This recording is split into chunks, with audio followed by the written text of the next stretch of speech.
Hello guys, आप सब कैसे हो। उम्मीद करते हैं आप सभी लोग अच्छे होंगे। एक तीर से तीन निशाना लगा के टेंस कैसे पढ़ा जाता है इसके बारे में मैं आज आपको बताऊंगा। तो देखिए, इसमें हम आपको क्या बताएंगे। आप सब जानते हैं कि टेंस में जितने प्रकार होते हैं उस प्रकार में जो पहला प्रकार आता है प्रेजेंट टेंस। प्रेजेंट टेंस के 4 पार्ट होते हैं और प्रेजेंट टेंस के 3 पार्ट हम अच्छे से कंप्लीट कर लिए हैं। और अगर आप नहीं देखे हैं तो मैं इस वीडियो के डिस्क्रिप्शन बॉक्स में उस वीडियो का लिंक दे दिया हूं, आप अच्छे से वहां पर देख सकते हैं। या आप चैनल ओपन करिए, वहां पर प्लेलिस्ट बनी है, सभी वीडियो को स्टेप बाय स्टेप आप देख सकते हैं। तो आज हम इस वीडियो में बात करेंगे प्रेजेंट टेंस के लास्ट पार्ट को, जिसको हम कहते हैं प्रेजेंट परफेक्ट कंटीन्यूअस टेंस। इसके बारे में बात करेंगे और इसी में हम यूज करेंगे एक तीर से तीन निशाना कैसे लगाया जाता है टेंस में, हम इसमें सीखेंगे।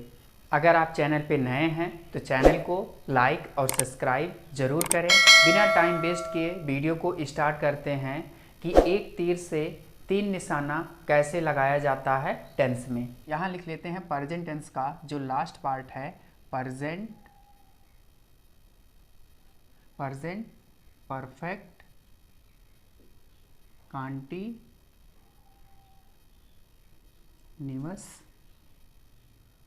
टेंस, शॉर्ट फॉर्म में PPCT। आप सब जानते हो प्रेजेंट परफेक्ट कंटीन्यूअस टेंस क्या होता है। जब तक आपको टाइम में सिंस और फॉर का यूज नहीं करोगे तब तक आप प्रेजेंट परफेक्ट कंटीन्यूअस टेंस नहीं बना पाओगे, क्योंकि जितने भी प्रेजेंट परफेक्ट कंटीन्यूअस टेंस में आपको सेंटेंस मिलते हैं उन सभी सेंटेंस में आपको सिंस और फॉर लगाना ही पड़ता है, जिसको हम कहें टाइम का यूज करना पड़ता है, जिसमें आपको टाइम का यूज करना पड़ता है। अगर आप टाइम का यूज नहीं करते हो तो आपका जो प्रेजेंट परफेक्ट कंटीन्यूअस टेंस में जो सेंटेंस आप बनाएंगे और उसमें टाइम का आप यूज नहीं करेंगे, वो सीधे आपका प्रेजेंट कंटीन्यूअस टेंस हो जाएगा। ये आप इसको अच्छे तरीके से याद कर लीजिएगा और मैं इसे पहले भी बता चुका हूँ। तो देखो, मैं आपको एक चीज़ बताया था, जिस भी टेंस में कंटीन्यूअस आ जाता है वहाँ पर क्या होता है, काम जारी रहता है।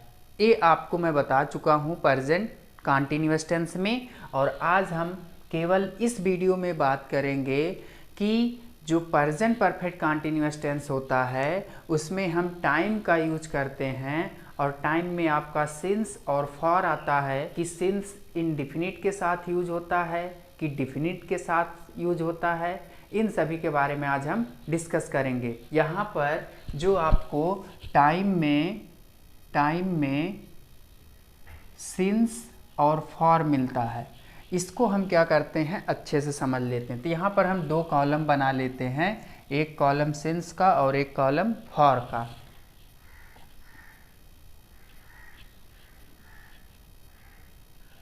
ये आपका हो गया सिंस और ये आपका हो गया फॉर। अब देखो सिंस का यूज कहाँ हम करते हैं। देखो, सिंस का यूज जब डिफिनिट पीरियड रहेगा। क्या रहेगा? Definite period.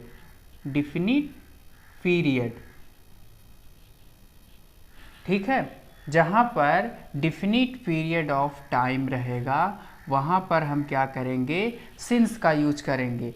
और फॉर का यूज कहाँ करेंगे, इनडिफिनिट पीरियड ऑफ टाइम। अब इसको हम समझते हैं कि डिफिनिट पीरियड ऑफ टाइम क्या होता है और इनडिफिनिट पीरियड ऑफ टाइम क्या होता है।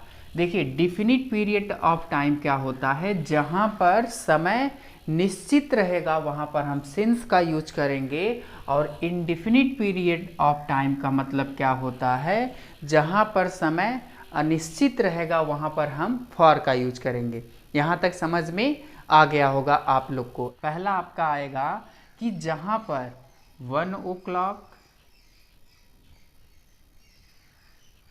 1 o'clock या आपको 2 o'clock o'clock, 2 o'clock, ए सभी आएँ।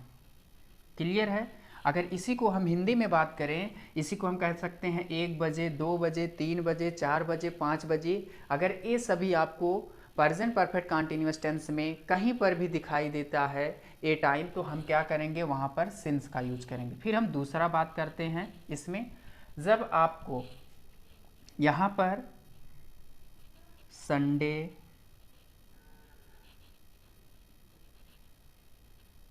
मंडे, ये सभी आए,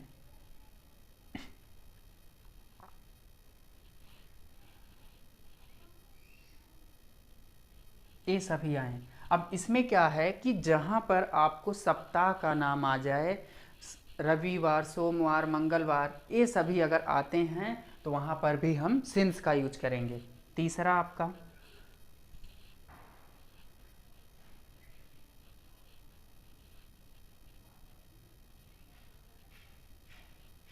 जनवरी,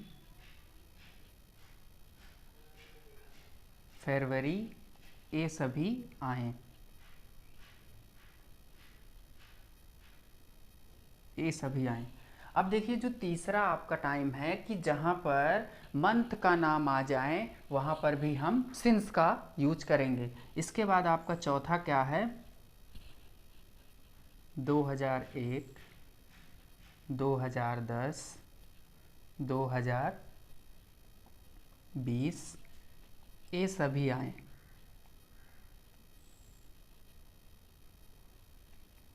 ये सभी आए। जहाँ पर आपका 2001, 2010, 2020 ये सभी आपको किसी भी सेंटेंस में मिलेंगे तो वहाँ पर आप सिंस का यूज करोगे। तो यहाँ तक आपको समझ में आ गया होगा कि सिंस का यूज अब हम कहाँ कहाँ करेंगे। अब आपको यहाँ पर कोई डाउट नहीं होगा, अगर आपको कोई भी सेंटेंस मिलेगा तो आप सिंस अच्छे तरीके से यूज कर सकते हैं। अब हम फॉर की बात करते हैं कि फॉर में क्या होता है। यहाँ पर हो जाएगा जैसे आपका 1 आवर, 2 आवर, ये सभी आए, ये सभी आए। अगर आपको किसी भी सेंटेंस में, अगर आपको प्रेजेंट परफेक्ट कंटीन्यूअस टेंस में 1 घंटा आए, 2 घंटा आए, 3 घंटा आए, 4 घंटा आए, तो वहाँ पर हम फॉर का यूज करते हैं। क्लियर। दूसरा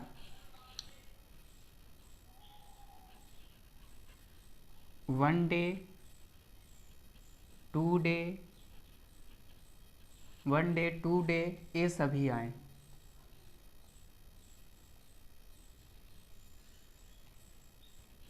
जहाँ पर आपको जिस सेंटेंस में 1 दिन मिले, 2 दिन मिले, 5 दिन मिले, 10 दिन मिले, 20 दिन मिले, तो वहाँ पर हम फॉर का यूज करते हैं। तीसरा 1 मंथ, 2 मंथ, ये सभी आए।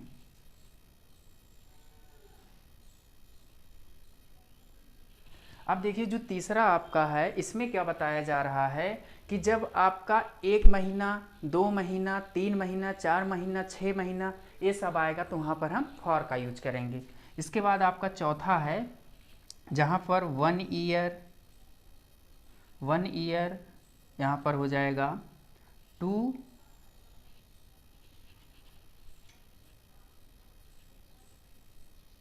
ईयर, ये सभी आए।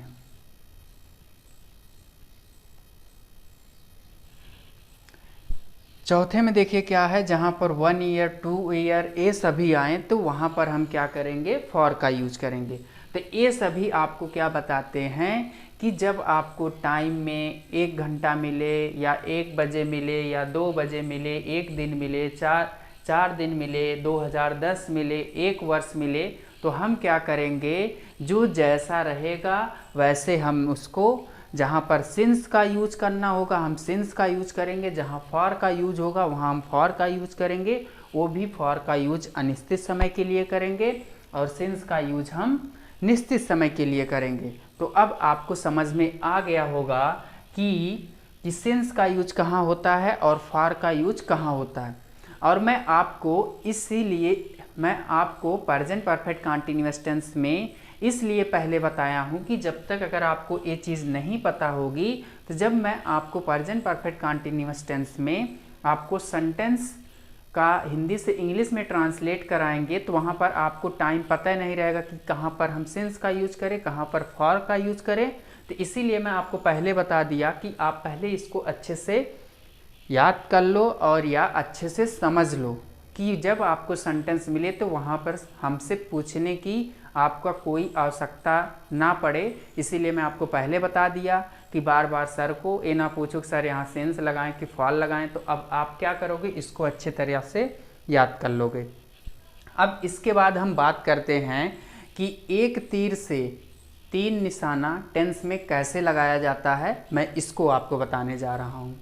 पहले मैं यहाँ कुछ चीज़ लिख लेता हूँ। पहला, प्रेजेंट परफेक्ट कंटीन्यूअस टेंस। दूसरा,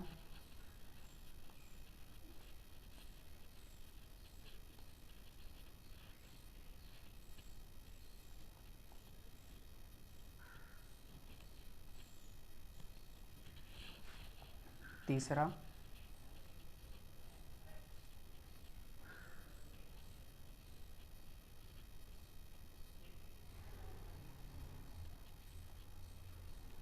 पहला प्रेजेंट परफेक्ट कंटीन्यूअस, दूसरा पास्ट परफेक्ट कंटीन्यूअस और तीसरा फ्यूचर परफेक्ट कंटीन्यूअस टेंस। ठीक है। अब देखो, इसी में हमको क्या करना है, एक तीर से 3 निशाना लगाना है। तो कैसे लगेगा, मैं यहाँ पर जो आपका ये टाइम है, ये टाइम में जो आपका आया है सिंस और एक आपका आया है फॉर, तो यही क्या करेगा, एक तीर से ऐसे ये क्या करेगा, 3 निशाना लगाएगा। अब कैसे लगाएगा कि जब भी आप प्रेजेंट परफेक्ट कंटीन्यूअस टेंस पढ़ोगे या पास्ट परफेक्ट कंटीन्यूअस टेंस पढ़ोगे या आप फ्यूचर परफेक्ट कंटीन्यूअस टेंस पढ़ोगे, तो वहाँ पर जब तक ये नहीं आएगा तब तक ये प्रेजेंट परफेक्ट कंटीन्यूअस टेंस नहीं कहलाएगा। और जो मैं आपको अभी पहले टाइम बताया हूँ कि सिंस का यूज कहाँ होगा, फॉर का कहाँ यूज होगा, वो चीज़ आपको इन तीनों में सेम ही रहेगा। तो यहाँ पर अब आपको समझ में आ गया होगा कि ये जो आपका सेंस है ये क्या हो जाएगा, एक तीर हो जाएगा और ये क्या करेगा, एक तीर से 3 निशाना लगाएगा। कि अगर इसको आप इसमें भी यूज करोगे तो ये भी इसी में आएगा, ये भी इसी में आएगा, मतलब ये तीनों में ही आएगा। तो हम यहाँ पर क्या करेंगे, इन तीनों का यूज इन तीनों केस में होगा। अगर आपको ये चीज़ नहीं पता होगी तो आप कभी भी present perfect continuous tense, past perfect continuous tense और फ्यूचर परफेक्ट कंटीन्यूअस टेंस के जितने भी सेंटेंस मिलेंगे आप ना तो कभी पहचान पाओगे और ना ही कभी आप इंग्लिश में ट्रांसलेट कर पाओगे। इसीलिए आपको सिंस और फॉर बहुत ही ज़रूरी था जानना, और इसी का हम यूज करके आज मैं आपको बताया कि एक तीर से 3 निशाना कैसे टेंस में लगाया जाता है। तो आप लोग को यहाँ पर पूरा अच्छी तरह से समझ में आ गया होगा कि अगर हम एक चीज़ तैयार कर लेते हैं तो हमको 3 चीज़ में फ़ायदा मिलेगा। तो उम्मीद करते हैं आप सभी लोग को यहाँ तक सिंस और फॉर अगर एक बार याद कर लोगे तो ये आपको हमेशा काम आएगा। अगर आपको वीडियो पसंद आई हो तो आप चैनल को लाइक और सब्सक्राइब और शेयर करना ना भूलें। चलिए गाइज, मैं आपके साथ नेक्स्ट वीडियो में मिलता हूँ। Thank you.